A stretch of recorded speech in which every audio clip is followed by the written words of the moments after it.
हम इसे प्रैक्टिकली देखते हैं किस प्रकार ये कार्य करेगा। सबसे पहले हम फाइल पे जाते हैं, ओपन पे। यहाँ पे सबसे पहले हम for loop 1.c को ओपन कर लेते हैं प्रोग्राम को।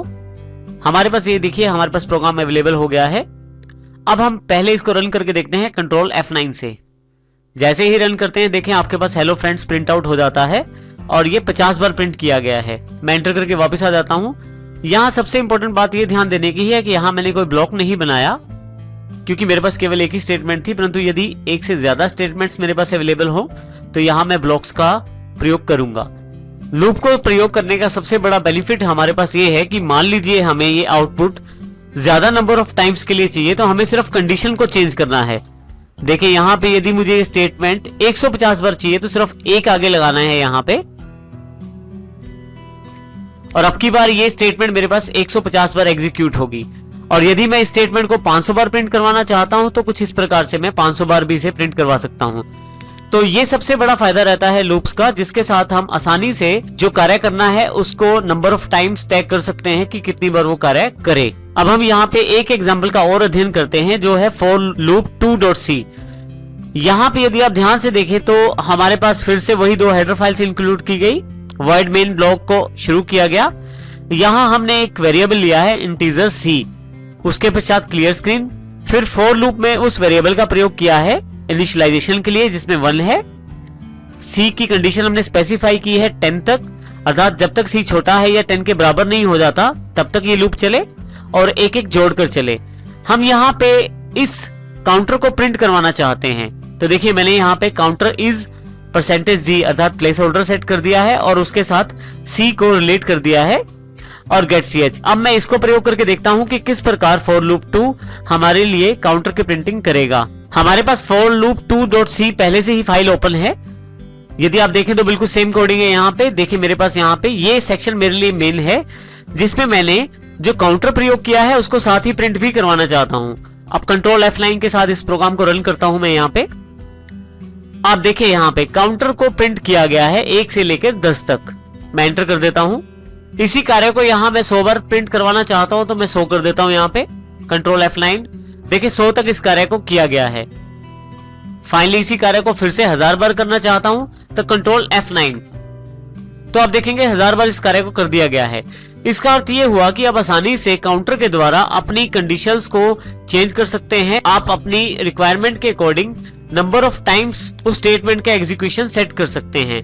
इस प्रकार आप इसका प्रयोग कर सकते हैं। अब हम यहाँ पे एक एग्जांपल for लूप का और लेते हैं for loop 3.c के माध्यम से। देखिए यहाँ पे मैं इस प्रोग्राम के जरिए टेबल्स क्रिएट करना चाहता हूं। आप उस नंबर को दे जिस नंबर का आप टेबल क्रिएट करना चाहते हैं, ये प्रोग्राम उस टेबल को क्रिएट करके आपको प्रिंटिंग दिखाएगा। देखिए यहाँ पे मेरे पास void main में हमने दो वेरिएबल लिए हैं, इंटीजर num और c। दोनों इंटीजर डेटा टाइप के हैं अर्थात न्यूमेरिकली काम करेंगे। क्लियर स्क्रीन किया गया। printf में एक मैसेज दिया गया एंटर योर नंबर। उसके पश्चात यूजर नंबर एंटर करता है।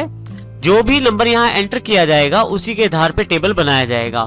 देखिए for लूप हमने यहाँ प्रयोग की 1 से लेकर 10 तक और इंक्रीमेंट जो है एक एक करके है इसमें अर्थात C++ है। यहाँ पे सबसे इंपॉर्टेंट है ये लाइन printf। यदि आप इसके डबल कोट्स की तरफ देखें तो सबसे पहले /n जिसका प्रयोग हम लाइन अगली लाइन में आने के लिए करते हैं, नेक्स्ट लाइन के लिए। सबसे पहले %d जो लगाया गया है वो पहले वेरिएबल को प्रिंट करवाएगा जो हमारे पास num है, जो मैंने दिया है टेबल बनाने के लिए। मान लीजिए मैं 5 का टेबल बनाना चाहता हूं तो यहाँ पे 5 प्रिंट हो जाएगा। उसके पश्चात मल्टीप्लाई का सिंबल यहाँ दिया है। नेक्स्ट %d है वो c को रिप्रेजेंट करता है अर्थात काउंटर को जो हम डिस्प्ले मैसेज में दिखाना चाहते हैं। उसके पश्चात इक्वल लगाकर हमने यहाँ पे रिजल्ट प्रिंट करवाना है। रिजल्ट प्रिंट करवाने के लिए %d फिर से प्रयोग किया है। आप यदि यहाँ देखें c के पश्चात जो कोमा है उसके पश्चात हमने num को c से गुना कर दिया है ताकि हमारे पास टेबल तैयार हो जाए। अब मान लीजिए 5 दिया है, काउंटर यदि 1 है तो 5 को 1 से गुना करके आउटपुट 5 आ जाएगा और यदि काउंटर 2 है तो 5 को 2 से गुना करके आउटपुट 10 आ जाएगा। और ये लूप काउंटर के अनुसार 10 बार चलेगी और हमारे पास टेबल हमारा तैयार करेगी। फाइनली गेट ch और मैंने मेन फंक्शन को क्लोज कर दिया है। अब हम इसको रन करके देखते हैं प्रोग्राम को। सबसे पहले प्रोग्राम को खोलते हैं, file open, for loop 3.c की फाइल है, ओपन कर लेते हैं इसे। F5 करके फुल स्क्रीन कर लेता हूं। प्रोग्राम की कोडिंग बिल्कुल सेम है। यहां मैं इसको रन करता हूं कंट्रोल F9 से। सबसे पहले मुझे नंबर स्पेसिफाई करना है, जिस नंबर का मुझे टेबल बनाना है। मैं यहां 5 स्पेसिफाई कर देता हूं, एंटर कर देता हूं। देखिए मेरे पास टेबल प्रिंट हो गया है। यहां पे जो सबसे पहला कॉलम है वो उस नंबर को रिप्रेजेंट कर रहा है जिसका मुझे टेबल बनाना है। दूसरी जो वैल्यू जो चेंज हो रही है 1 2 3 से लेकर 10 तक, वो काउंटर है हमारा। और जो इक्वल के पश्चात हमें दिया गया है आउटपुट, वो प्रोडक्ट है नंबर और काउंटर को गुना करने के पश्चात आया हुआ आंसर। तो इस प्रकार हमने ये टेबल का प्रोग्राम बनाया है।